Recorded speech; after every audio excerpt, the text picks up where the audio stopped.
Hey, how you doing? Ish, Cola Music here. I had a question from one of my students about how to get around on the guitar.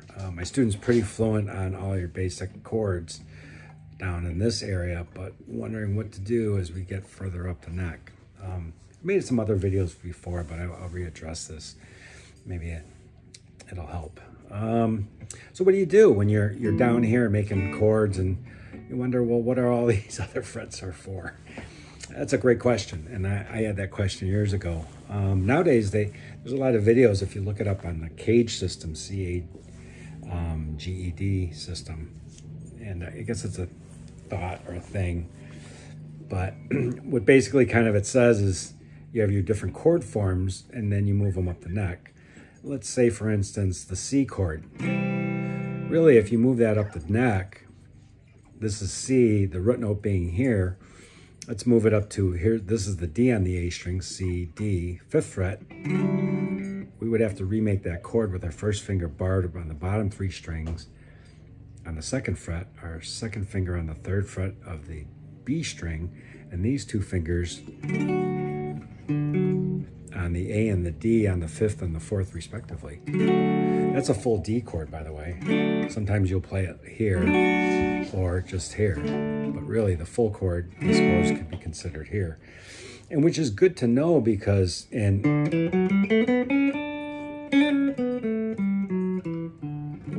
your D scale.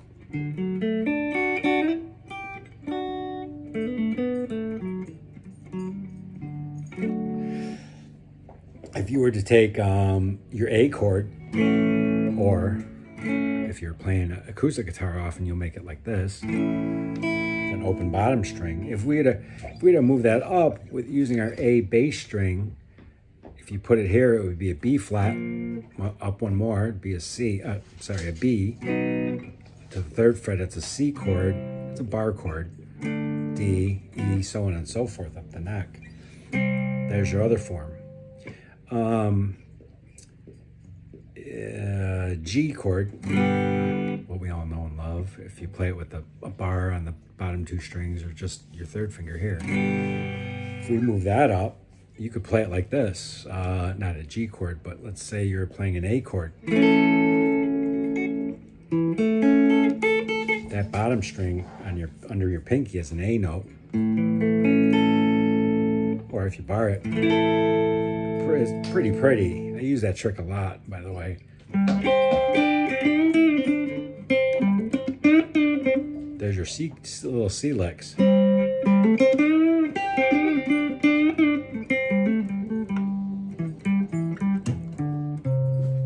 Ending up on the 8th fret of the E string.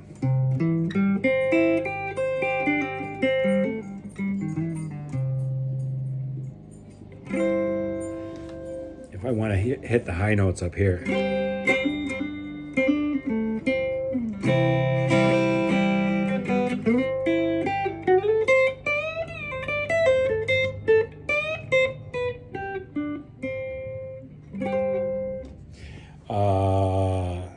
E, your E chord, what do you do about that? Well, really, your bass note is, there's your low E string, but if we put our first finger there and make the same shape, that's now an F chord. Move this up, and the 3rd fret, that's a G chord. So on and so forth. A, B, 7th fret, C on the 8th, so on and so forth. All the way up to the double dots up to 12. That's everything is this duplicate of here and there. So, what's our other form? A D form. I don't know. You could call it that, but we kind of went over that.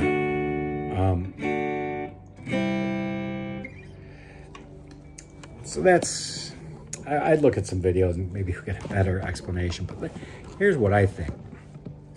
Is, let's say if you start thinking in terms of triads, your basic building blocks of music, your 1, 3, and 5 of a chord, an arpeggio, if you will, a broken chord. You have your first note, not your 2nd, but your 3rd note, not your 4th, but your 5th note. So in the case of an A, it's A, B, C sharp, D, and E. So A, C sharp, E. Those are your 3 building blocks of your most fundamental chord. it's 3 notes, your 1, 3, and 5 of any chord, whether it be a major chord, a 1, 3, 5, or a minor chord, a 1 flat 3, or your third flatted, and then a 5. If we took our basic arpeggios, our basic 1, 3, 5 of each chord, and we started to understand where they occur on the guitar, I think that's a better way of thinking of it. Because if I'm playing an A,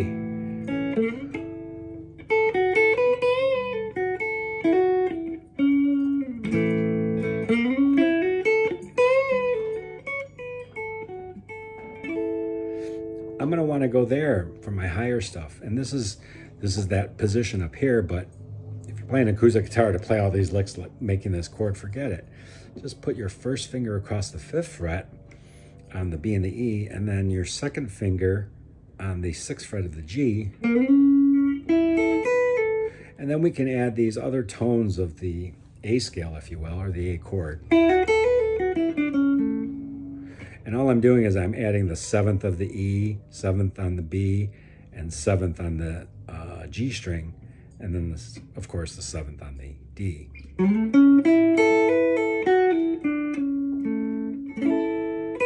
I can even slide up to the 9th on the E, and then even the 10th on the E for little licks. So here, A.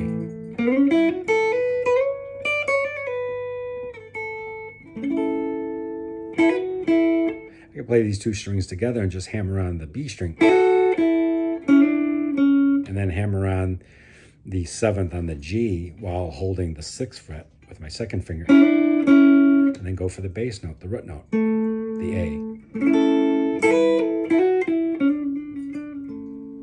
Almost like Little Wing.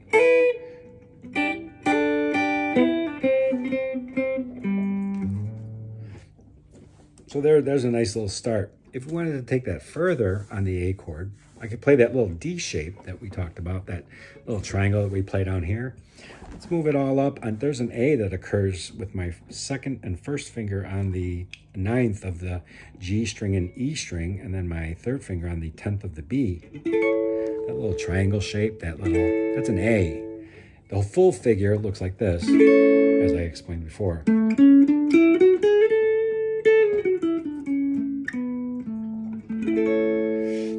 But let's ignore these 2 now, for now, and let's just play this. Let's see how we can incorporate that into a lick.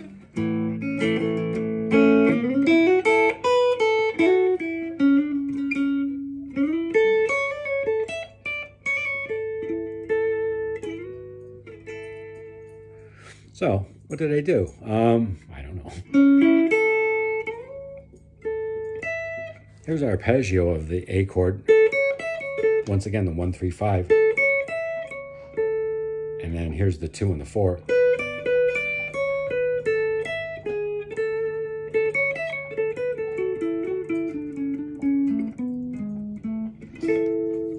So anyways, let's incorporate some of those notes.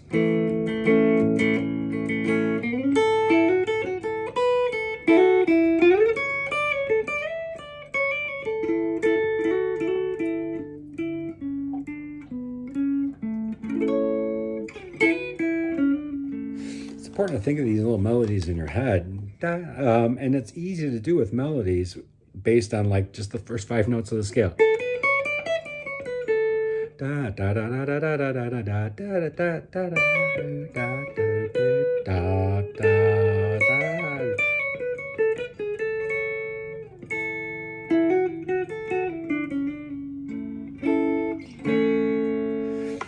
Where else can we go from that? There's another A chord, the bar chord that appears here, 12 on the A, and then barring the 14 on the D, G, and B, respectively, and then the bottom 12 on the bottom E string. Let's play with that, too. So let's go up 4 little A's.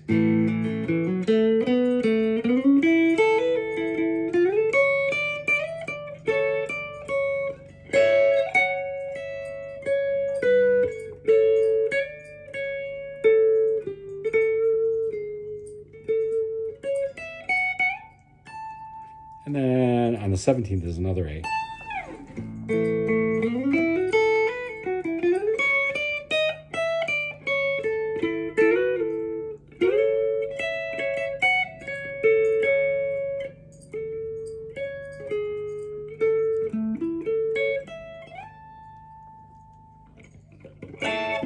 triad.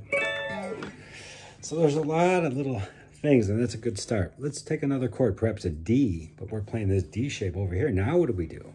Well, as I said, one of the trickeries that I do, there's a D. You're tired of playing that. Bar your first finger across the 7th fret from the D string down. Now, if you notice that bar chord, the D, a regular D bar chord is first finger on the 5th fret of the A string, third finger barring the 7th fret of the D, G, and B string. But let's say, for instance, that we can't do anything with that. Well, we could, but we can't really. If I substitute my first finger for this third finger, now I can. Now, what you're going to basically end up with, if you play it in a pentatonic shape, which would be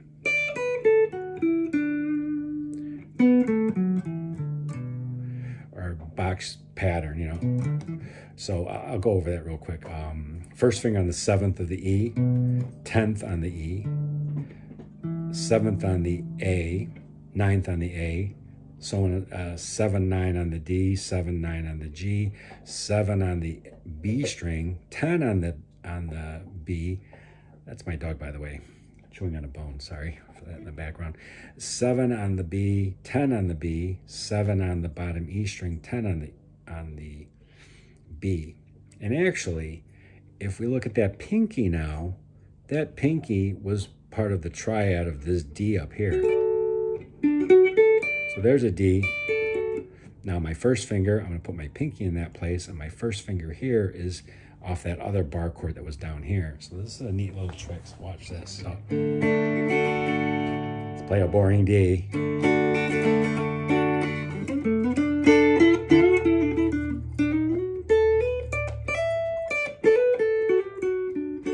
That was the same lick I did in A down here, but I'm doing it up here.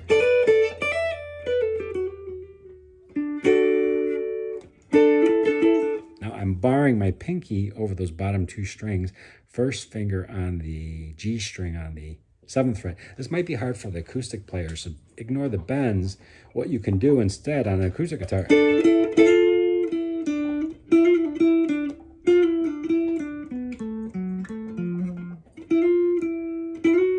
or slide from the 9th to the 11th.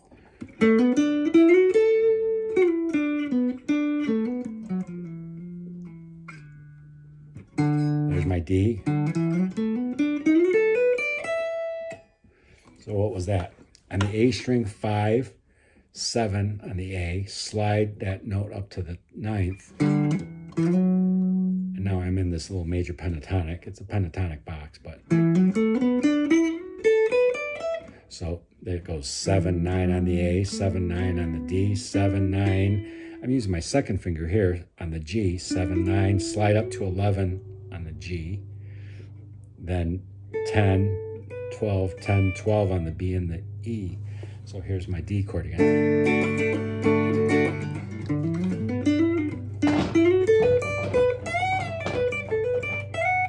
I won't bend in case you're playing an acoustic guitar.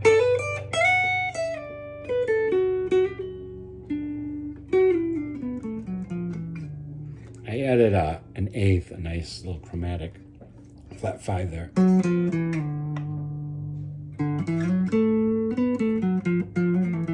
Actually, in this case, it's a flat 3.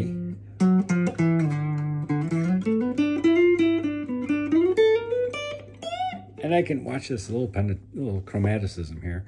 I'm going to go 10, 11, 12.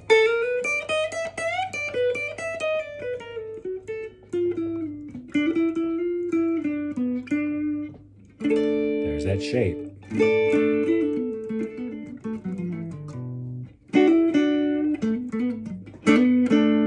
I'm doing double stops here, like a little Hendrix thing. I'm playing the D and the G. And then I'm doing it doubled again, A and the D, and hammering on the A string.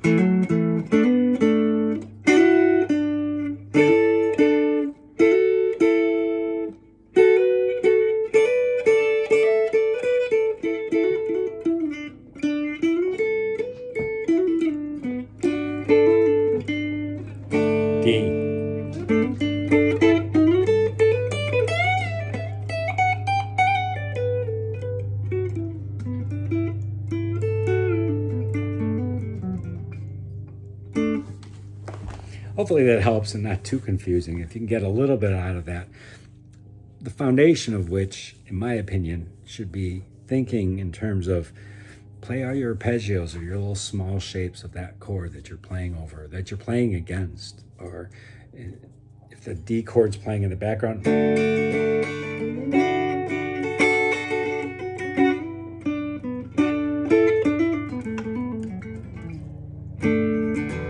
to C to a G.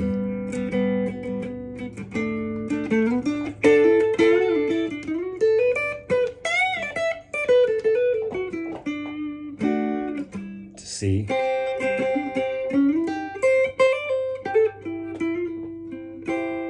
G. Here's my shape for the G. It's that triangle shape.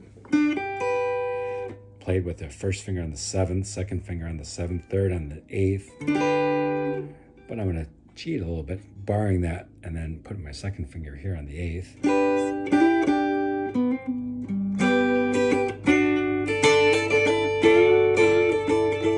G,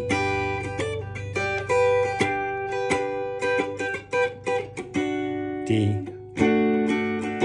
C. Now here's another G, G, G, D, C, back to G.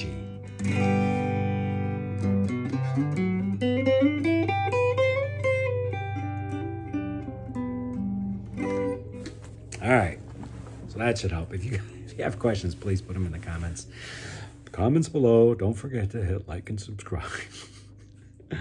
Oh man, I'm almost at 100 viewers, subscribers. Pretty cool. All right, I hope you enjoyed. Hopefully this helped. Like I said, if you got questions, shoot me a text or leave them in the comments. I'll be more than happy to address them, or maybe even make another video because I went too fast or something like that. So anyways, take care. Have a good day. Keep playing. Bye.